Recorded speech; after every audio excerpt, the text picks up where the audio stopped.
Hi! Welcome to my vlog!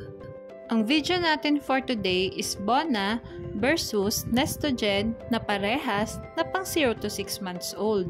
And ang nutrition facts na pinagbasihan ko is updated as of this year dahil nag-new formula and new look nga ang dalawang gatas na ito. At katulad nga ng dati, per 100 grams of powder ang gagamitin nating measurement sa review natin. Okay, simulan na natin. Sa energy, protein, fat, linoleic acid, trans fat na mga ambona. Ngunit hindi indicated dito yung sugar. Ngunit sa carbohydrate, lactose, linolenic acid, and sugar lamang ang Nestogen. Ngunit walang naka-indicate dito na trans fat. Lamang ambona sa first category. Vitamins naman tayo. Sa vitamin A, carotenes, vitamin D, vitamin E, vitamin K, and vitamin B1 lamang ang bona. Ngunit lamang naman ang Nestogen sa vitamin B2 at wala itong carotenes. Sa vitamin B6, vitamin B12, biotin, and vitamin C lamang ang bona. Ngunit lamang naman ang Nestogen sa niacin, folic acid, and pantothenic acid. Lamang ang bona sa vitamins.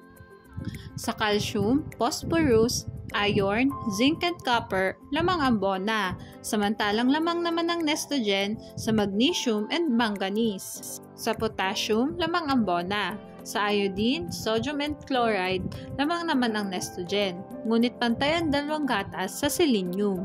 Lamang ang bona sa minerals.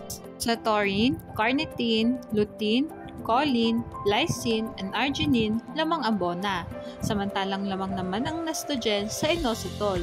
Ngunit wala itong lutein, lysine, and arginine. At meron ding nucleotides ang bona na wala ang Nestogen.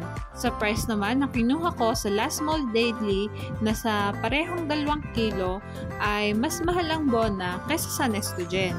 Bale, ang summary ng vlog natin ay sa first category, vitamins, minerals, and other nutrients lamang ang bona.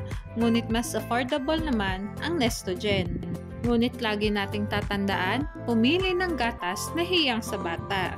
Mahalagang paalala, breast milk is the best milk for babies. Okay, hanggang dito na lang po ang vlog ko. Thanks for watching. Please like and subscribe for more videos.